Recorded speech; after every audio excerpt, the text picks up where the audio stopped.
ನಮಸ್ಕಾರ ಸ್ನೇಹಿತರೆ. ಇದು ನಂದು ಕಾಶಿ ಟ್ರಿಪ್ದು ಕಂಟಿನ್ಯೂಟಿ ವ್ಲಾಗ್ ಆಗಿರುತ್ತೆ. ಹಿಂದಿನ ವೀಡಿಯೋದಲ್ಲಿ ತೋರಿಸಿರೋ ಹಾಗೆ ನಾವು ವಾರಣಾಸಿ ಏರ್ಪೋರ್ಟ್ನ ತಲುಪಿದ್ವಿ. ಫ್ಲೈಟು ಲ್ಯಾಂಡ್ ಆಗ್ತಿರೋದು ವಾರಣಾಸಿ ಏರ್ಪೋರ್ಟಲ್ಲಿ. ವಾರಣಾಸಿ ಅಂತ ಹೇಳ್ಬೋದು, ಕಾಶಿ ಅಂತ ಹೇಳ್ಬೋದು, ಬನಾರಸ್ ಅಂತ ಹೇಳ್ಬೋದು.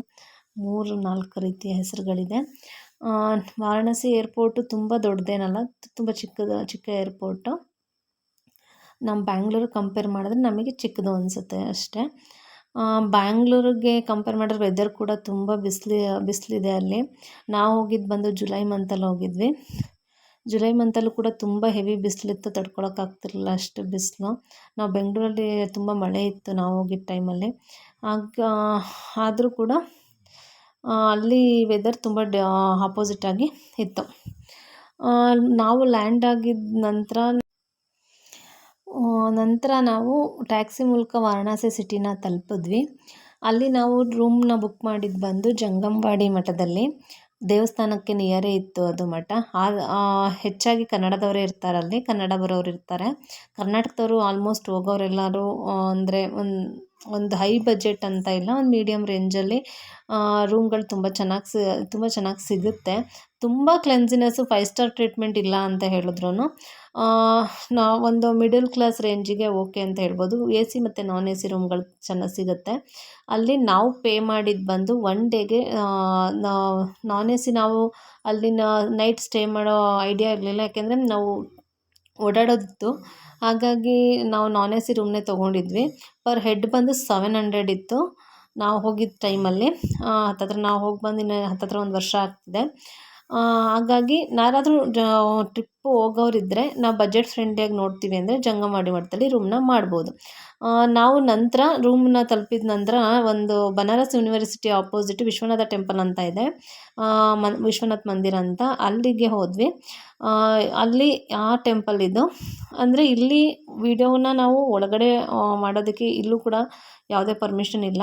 ಇಲ್ಲಿನ ದೇವಸ್ಥಾನಗಳಲ್ಲಿ ಒಂದು ಖುಷಿ ಆಯಿತು ಅಂತ ಅಂದರೆ ಗರ್ಭಗುಡಿ ಒಳಗಡೆ ನಮ್ಮನ್ನು ಬಿಡ್ತಾರೆ.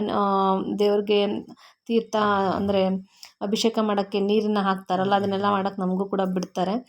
ಉತ್ತರ ಭಾರತದಲ್ಲಿ ಎಲ್ಲ ಕಡೆಯೂ ಅಷ್ಟೇ, ಗರ್ಭಗುಡಿಗೆ ನಮ್ಮನ್ನು ನಾವು ಹೋಗ್ತೀವಿ ಭಕ್ತಾದಿಗಳು ಅವನ್ನೆಲ್ಲರೂ ಕೂಡ ಬಿಡ್ತಾರೆ. ನಾನು ಆದಷ್ಟು ಆಚೆಗಡೆ ಎಲ್ಲಿ ನನಗೆ ಅವಕಾಶ ಇತ್ತು ಅಲ್ಲಲ್ಲಿ ಫೋಟೋಗಳನ್ನ ತೊಗೊಂಡಿದ್ದೀವಿ. ತುಂಬ ಚೆನ್ನಾಗಿದೆ, ತುಂಬ ಒಳ್ಳೆ ಗಾಳಿ ಬರ್ತಾಯಿತ್ತು ಅಲ್ಲಿ. ತುಂಬ ಸೆಕೆ ಇತ್ತಲ್ಲ, ನಾವು ಹಾಗಾಗಿ ಸ್ವಲ್ಪ ಟೈಮ್ನ ಸ್ಪೆಂಡ್ ಮಾಡಿದ್ವಿ. ಇದು ಅಲ್ಲಿನ ದೇವಸ್ಥಾನದ ಚಿತ್ರ. ಅಲ್ಲಿಂದ ನಾವು ಹೊರಟು ಬಂದಿದ್ದು ದಶಾಶ್ವಮೇಧ ಘಾಟಿಗೆ. ಇಲ್ಲಿ ಗಂಗಾರತಿ ಆಗುತ್ತೆ, ತುಂಬ ಚೆನ್ನಾಗಾಗುತ್ತೆ ಇಲ್ಲಿ ಗಂಗಾರತಿ. ಎಲ್ಲರೂ ಇಲ್ಲೇ ಬಂದು ನೋಡೋದು. ಆಲ್ಮೋಸ್ಟ್ 1-2 ಅವರ್ಸ್ ಮುಂಚೆನೇ ಬಂದು ಕಾಯ್ಕೊಂಡಿರ್ತಾರೆ. ನೋಡಿ ಎಷ್ಟು ಚೆನ್ನಾಗಿದೆ ಈವ್ನಿಂಗು.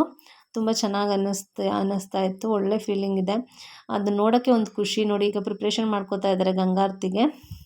ಈ ಥರ ಒಂದು ಮೇಜುಗಟ್ಟುಗಳನ್ನ ಹಾಕ್ಕೊಂಡು ಈ ಥರ ನೋಡಿ ಇಲ್ಲಿ ಉದ್ದಕ್ಕೆ ಈ ಥರ ಹಾಕಿರ್ತಾರೆ. ಅಲ್ಲಿ ಒಂದೊಂದು ಮೇಜುಗಟ್ಟು ಮೇಲೆ ಒಬ್ಬೊಬ್ಬರು ಕೂತ್ಕೊಂಡು, ಒಬ್ಬೊಬ್ಬರು ಪುರೋಹಿತರು ಅಂತ ಹೇಳ್ತೀವಿ ನಾವು, ಅವ್ರನ್ನೂ ನಿಂತ್ಕೊಂಡು ಆ ಆರತಿನ ರೆಡಿ ಮಾಡ್ತಾರೆ. ನೋಡಿ ಇದು ಹಾವಿಂದು ಇದು ಬರುತ್ತಲ್ಲ ಆರತಿ, ಅದು ಅದ್ರ ಒಳಗಡೆ ಕರ್ಪೂರನ ಹಚ್ಕೊಂಡು ಆರತಿನ ಮಾಡ್ತಾರೆ. ಅದಕ್ಕೆಲ್ಲ ಪ್ರಿಪ್ರೇಷನ್ನ ಮಾಡ್ಕೋತಾ ಇದ್ರು. ತುಂಬ ರಶ್ ಇರುತ್ತೆ. ನಾವು ಹೋಗಿ ಟೈಮಲ್ಲಂತೂ ಹೆವಿ ರಶ್ ಇತ್ತು. ನೋಡಿ ಎಷ್ಟು ಜನ ಇದ್ದಾರೆ ಇಲ್ಲಿ. ನಾವು ನಿಂತಿದ್ದು ಬಂದು ಆರತಿ ಮಾಡ್ತಾರಲ್ಲ ತೀರದ ಕಡೆ ನಿಂತಿದ್ವಿ. ಆರತಿ ಮಾಡೋದು ಆಪೋಸಿಟು ಕೂಡ ಕೂತ್ಕೊಂಡು ನೋಡ್ಬೋದು. ಅಲ್ಲಿ ಬೋಟ್ಗಳನ್ನ ಇಟ್ಟಿರ್ತಾರೆ, ಅಂದರೆ ನದಿ ಒಳಗಡೆ ಬೋಟ್ಗಳಿರುತ್ತಲ್ಲ, ಲಾಂಚ್ಗಳಿರುತ್ತಲ್ಲ, ಅದರೊಳಗಡೆ ಕೂಡ ಕೂತ್ಕೊಂಡು ಗಂಗಾರತಿನ ನೋಡ್ಬೋದು. ಅಲ್ಲಿ ನಿಮಗೆ ಪರ್ ಹೆಡ್ಗೆ ಎಷ್ಟು ಅಂತ ಚಾರ್ಜ್ ಮಾಡ್ತಾರೆ. ಸ್ಟಾರ್ಟಿಂಗ್ ನಿಮಗೆ ತುಂಬ ಜಾಸ್ತಿ ಹೇಳ್ತಾರೆ, ಅದರಲ್ಲೂ ನಾವು ಈ ಥರ ಟೂರಿಸ್ಟ್ಗಳು ಅಂತ ಹೇಳಿದ್ರೆ ತುಂಬ ಜಾಸ್ತಿ ಹೇಳ್ತಾರೆ, 200-300 ಒಂದು ಪರ್ಸನ್ ಅಂತ. ಆದರೆ ಕೊನೆ ಟೈಮಲ್ಲಿ ಇನ್ನೇನು ಗಂಗಾರತಿ ಶುರುವಾಗುತ್ತೆ ಅನ್ನೋ ಟೈಮಲ್ಲಿ ಅಥವಾ ಶುರು ಆದಮೇಲೆ ಬಂದು ಸ್ವಲ್ಪ ಕಡಿಮೆ ಮಾಡ್ತಾರೆ. 100 ರೂಪೀಸ್ಗೆ ಬಿಡ್ತೀವಿ ಬನ್ನಿ, 50 ರೂಪೀಸ್ಗೆ ಬಿಡ್ತೀವಿ ಬನ್ನಿ ಅಂತ ಹೇಳ್ತಾರೆ. ಯಾರಾದರೂ ಹೋಗೋರಿದ್ದರೆ ನೀವು ಆದಷ್ಟು ಸ್ವಲ್ಪ ಬಾರ್ಗಿನ್ನ ಮಾಡಿ ಹೋಗಿ. ನೋಡಿ ಗಂಗಾರತಿ ಶುರು ಆಯಿತು. ತುಂಬ ಫಸ್ಟು ಧೂಪದಿಂದ ಮಾಡ್ತಿದ್ದಾರೆ. ನೋಡಿ ಈ ಥರ ಎಷ್ಟು ಹತ್ತತ್ರ ಒಂದು 7 ಮೆಂಬರ್ಸ್ ಏನೋ ಇದ್ದಾರೆ. ಅದು ಒಂದೊಂದು ಮೇಜ್ ಮೇಲೆ ಒಬ್ಬೊಬ್ಬರು ನಿಂತ್ಕೊಂಡು ಈ ಥರ ಆರತಿನ ಮಾಡ್ತಾ ಇರ್ತಾರೆ. ನೋಡೋದಕ್ಕೆ ಒಳ್ಳೆ ದೈವಿಕ ಅನುಭವ ಆಯಿತು. ನಾನು ತುಂಬ ಪುಣ್ಯ ಮಾಡಿದ್ದೆ ಅಂತ ಅನ್ನಿಸ್ತು. ಇದನ್ನೆಲ್ಲ ತುಂಬ ವಯಸ್ಸಾದ್ಮೇಲೆ ನೋಡ್ತಾರಂತೆ. ಅದು ನಾನು ಅಂದರೆ ಮಿಡಲ್ ಏಜಲ್ಲೇ ಹೋಗಿದ್ವಿ ನಾವು. ನನಗೆ ತುಂಬ ಖುಷಿ ಆಯಿತು ನೋಡಿ. ಈ ಥರ ಮಾಡ್ತಾ ಇರ್ತಾರೆ. ನೋಡೋಕ್ಕೊಂದು ಕಣ್ಣಿಗೆ ಹಬ್ಬ ಅಂತ ಹೇಳ್ಬೋದು, ಅಷ್ಟು ಚೆನ್ನಾಗಿ ಕಾಣಿಸುತ್ತೆ. ಎಲ್ಲರ ಕೈಯಲ್ಲೂ ಮೊಬೈಲ್ ಇದೆ ನೋಡಿ, ಅಲ್ಲಿರೋ ಬಂದಿರೋರ ಕೈಲೆಲ್ಲ ಮೊಬೈಲ್ ಇದೆ. ಆದಷ್ಟು ಎಷ್ಟಾಗುತ್ತೆ ಅಷ್ಟು ಕವರ್ ಮಾಡ್ಕೋತಿದ್ದಾರೆ ಎಲ್ಲರೂ. ನೋಡಿ ಇದಾದ ನಂತರ ಈಗ ಅಲ್ಲೇ ಹಾವಿನ ಹಿಡಿ ಇತ್ತಲ್ಲ ಆ ಥರದ್ರಲ್ಲಿ ಸಾರಿ ಅದು ಕರ್ಪೂರದ ಆರತಿನ ಮಾಡ್ತಿದ್ದಾರೆ. ಇದು ದೊಡ್ಡದು ಬರುತ್ತಲ್ಲ ಅದು ಮಹಾಮಂಗಳಾರತಿ ಮಾಡಕ್ಕೆ ಯೂಸ್ ಮಾಡ್ತಾರಲ್ಲ ಆ ಥರದ್ರಲ್ಲಿ ಆರತಿನ ಮಾಡ್ತಾರೆ.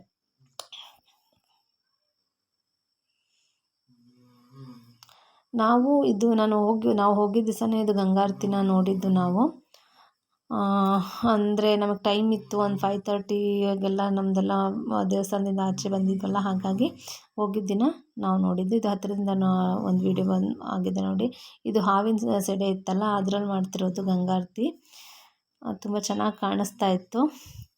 ಯಾರಾದರೂ ನೀವು ಇದಕ್ಕೆ ಹೋಗೋರಿದ್ರೆ ಕಾಶಿಗೆ ಹೋಗೋರಿದ್ರೆ ಗಂಗಾರತಿನ ಸಂಜೆ ಟೈಮ್ ಮಿಸ್ ಮಾಡದೆ ಹೋಗಿ, ತುಂಬ ಚೆನ್ನಾಗಿರುತ್ತೆ ನೋಡೋದಕ್ಕೆ. ನಾವು ದರ್ಶನಕ್ಕೆ ನೆಕ್ಸ್ಟ್ ಡೇ ಮಾರ್ನಿಂಗ್ ಹೋದ್ವಿ.